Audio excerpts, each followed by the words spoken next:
welcome back to my YouTube channel. My name is Prachi Vaishne. So if you haven't subscribed my channel then please subscribe and hit the bell icon जिससे कि आपको time to time notification मिलती रहे. So in today's video I will tell you the process of fabric to apparel design. जो भी आपने fabric से apparel तक का जो journey होता है which I will cover. So garment manufacturing में एक असेंबली होती है. This is the assembly oriented activity with a great range of raw material, product types, production values, supply chains, retail markets. So they are various types of activities which happen in apparel industries. And चाहे वो small business family हो या फिर multinational company हो, clothing industry बहुत ज़्यादा labour intensive industry है जिसमें कि लेबर बहुत ज़्यादा यूज़ होती है. So this is basically a manufacturing unit जिसमें हम गारमेंट को प्रोड्यूस करते हैं from the raw material. So they are various steps of production manufacturing.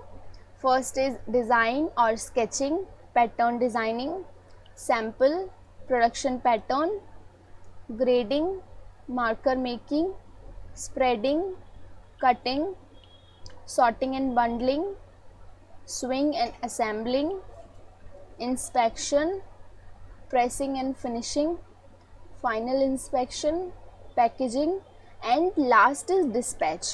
So these are the processes जिसके थ्रू पूरा एक गारमेंट बनता है या फिर डिफरेंट गारमेंट्स बनते हैं. तो from the designing to the dispatch ये सारे स्टेप्स हैं. ये सारे स्टेप्स के गुजरने के बाद ही एक गारमेंट बनता है या डिफरेंट गारमेंट्स को बनाया जाता है. So we will discuss one by one. So what is design और स्केच? डिज़ाइन और sketch is a raw form whenever you have an idea related to any type of garment और जो customer ने आपको बताया है उससे रिलेटेड जो स्केचेस है आपको बनाना है, जो डिज़ाइनर होता है वो बनाता है. सो इसमें क्या करते हैं, जो भी फैब्रिक, किस तरीके का फैब्रिक यूज़ करना है, क्या मटेरियल होगा, क्या एक्सेसरीज़ को यूज़ करना है और पर्टिकुलर सारी जो डिज़ाइनिंग है वो इसमें की जाती है. विद कलर, इफ़ेक्ट, टेक्सचर कैसा होगा, ये सारा चीज़ इसमें किया जाता है. सो ये डिज़ाइनर करता है.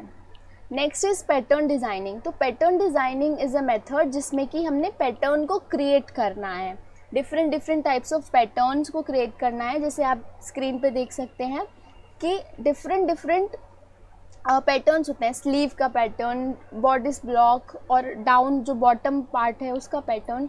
So we can design pattern by manually as well as CAD software. So CAD is the software जिसके थ्रू हम डिफरेंट डिज़ाइंस को क्रिएट कर सकते हैं. और डिफरेंट सॉफ्टवेयर्स होते हैं. 2 का कैड होता है. So it depends on the manufacturing unit कि किस तरीके का सॉफ्टवेयर वो यूज़ कर रहे हैं.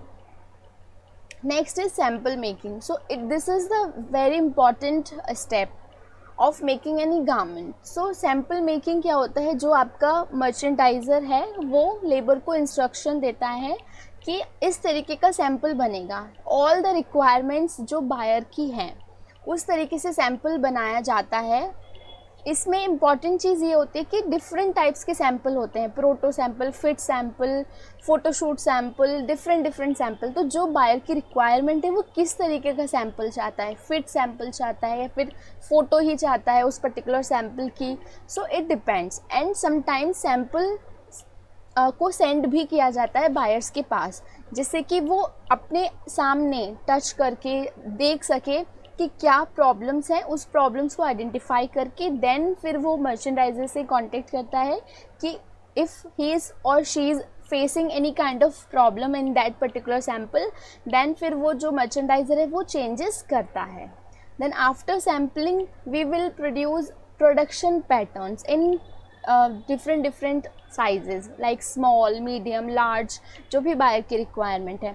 सो ये भी हम कैड सॉफ्टवेयर की वजह से कर सकते हैं, उसकी हेल्प से कर सकते हैं. And in the second figure you can see there is a digitiser, है ना. डिजिटाइज़र एक मशीन, एक इक्विपमेंट होता है जिससे कि जो आपने हार्ड कॉपी में सॉफ्टवेयर बनाए हैं वो आप सॉफ्ट कॉपी में कन्वर्ट कर सकते हैं by the digitising. So CAD software से भी कर सकते हैं आप, डिफरेंट मेथड्स को बना सकते हैं और बनाने के बाद फिर स्टैंडर्डाइज साइज़ ले करके फिर आप उसको हार्ड कॉपी में प्रिंट आउट भी निकाल सकते हैं डिजिटाइज़र की हेल्प से, प्रिंटर की हेल्प से। सो इसमें हमने प्रोडक्शन पैटर्न बनाने हैं डिफरेंट साइजेस के। Next is grading.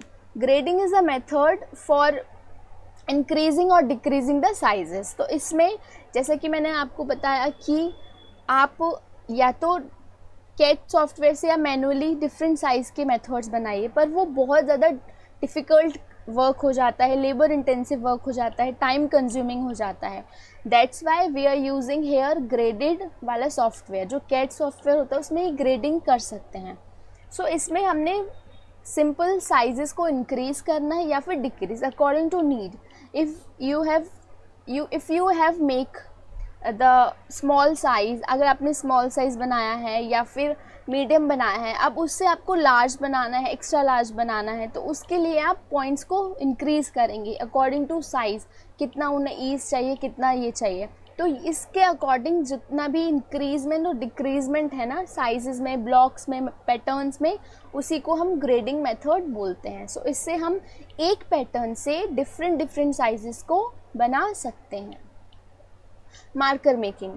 So marker making is a method जिससे कि हमने क्या करना है, जितने भी लेआउट हैं उसको करना है, लेआउट किया जाता है सारे पैटर्न्स को, जिससे कि हमें पता चल जाए कि हमारा पर्टिकुलर फैब्रिक इतने विड्थ का है और उसके अकॉर्डिंग कटिंग करनी है। It is use to minimise the wastage of fabric. तो इससे फैब्रिक को वेस्टेज करने में मिनिमाइज़ करने में हेल्प होती है। कितना वेस्टेज मिनिमाइज़ हो रहा है आप देख सकते हैं, यहाँ पे डिफरेंट पैटर्न्स को लेआउट किया गया है। सो इससे पता चल जाता है कि हमारे डिफरेंट साइजेस हैं और इतना पर्टिकुलर फैब्रिक लगेगा। सो स्प्रेडिंग फैब्रिक कटिंग से पहले किया जाता है। So spreading is a technique in which fabric is layouting is open in the table. तो इसमें मैनुअल भी कर सकते हैं और बाय मशीन भी कर सकते हैं। सो इसमें फैब्रिक को स्प्रेड किया जाता है और उसके बाद फिर जो भी आपके पैटर्न बनाए गए हैं उसको लेआउट किया जाता है। After spreading cutting process is done. तो ड्यूरिंग कटिंग ये बात आपको ध्यान रखनी है कि सारे जो आपके पैटर्न है वो अच्छे से लेआउट हुए हैं, उसको प्रॉपर चेक करना है। ये सारी चीज़ें कटिंग में होती हैं। सो कटिंग में डिफरेंट टाइप्स के कटर यूज़ किए जाते हैं। And next is sorting and bundling. तो सॉर्टिंग एंड बंडलिंग में जो भी आपने कटिंग किया है उसको बंडल किया जाता है। एक ड्रेस है, उसका स्लीव, उसका बॉटम, अपर, ये सारे पार्ट्स को एक साथ बांध के असेंबलिंग लाइन में भेजा जाता है। सो दिस इज़ असेंबलिंग और स्विंग लाइन। तो इसमें क्या होता है, कोई भी पर्टिकुलर गारमेंट होता है उसको एक ऑर्डर में, एक चेन में बनाया जाता है। जैसे एक लेबर ने कॉलर बनाया, एक ने स्लीव, एक ने प्लेकेट बनाया। तो इस तरीके से सारा जो प्रोसेस है वो 1 बाय 1 जो लेबर है वो करती जाती है। उनके पास इंस्ट्रक्शन दिया होता है कि इस तरीके से स्टिच करना है। So next is inspection. So after stitching जो अपने कंपनी के अंदर ही इंस्पेक्शन किया जाता है, जिससे कि अगर कोई प्रॉब्लम है स्टिचिंग में तो वो ठीक करवाई जा सके। Next is pressing and finishing. तो आफ्टर इंस्पेक्शन प्रेसिंग होता है, आयनिंग, फिनिशिंग, अगर कोई स्पॉट लगा है गारमेंट में तो स्पॉटिंग होता है, प्रेसिंग होता है। उससे फिर जो फाइनल अपीयरेंस है गारमेंट का वो पता लगाया जा सकता है। नेक्स्ट इज़ फाइनल इंस्पेक्शन, जिसको हम क्वालिटी इंस्पेक्शन भी बोल सकते हैं। सो फाइनल इंस्पेक्शन में जो आपके बाहर के क्वालिटी चेकर होते हैं वो आते हैं। तो वो चेक करते हैं आपके लॉट निकाल के, कोई भी किसी भी लॉट में से कोई भी गारमेंट चेक कर सकते हैं, उसकी प्रॉपर मेज़रमेंट चेक करते हैं कि अगर आपको राउंड चेस्ट 34 लेना है तो 34 ही होना चाहिए। उसमें से फिर वो लोग डिफरेंट पॉइंट सिस्टम को अप्लाई करते हैं, 4 पॉइंट सिस्टम, 10 पॉइंट सिस्टम। तो इट डिपेंड्स कि कौन सा सिस्टम कंपनी में रन किया जा रहा है। सो फाइनल इंस्पेक्शन में बाहर से क्वालिटी चेकर आता है, इंस्पेक्शन करता है और फिर वो डिस्पैच के लिए रेडी हो जाता है। सो इसमें फिर आफ्टर इंस्पेक्शन पैकेजिंग होता है, जो भी बायर्स के स्पेसिफिकेशन है, जो भी एड्रेस है उस एड्रेस पे जाता है। पैकेजिंग में, पॉलीथीन में, या फिर जैसे भी उसने लेबलिंग किया जाता है, इसमें लेबल्स लगाए जाते हैं। जो भी बायर्स की रिक्वायरमेंट है उसके अकॉर्डिंग इसमें पैकेजिंग होता है। आफ्टर दिस डिस्पैच, तो dispatch is the final process, last step, जिसमें कि आपने कार्टन में या फिर जैसे भी रखना है अच्छे से पैक करके शिपमेंट दी जाती है। सो आप कह सकते हैं कि शिपमेंट हो रहा है। So this is the last step. Thank you so much for watching the video.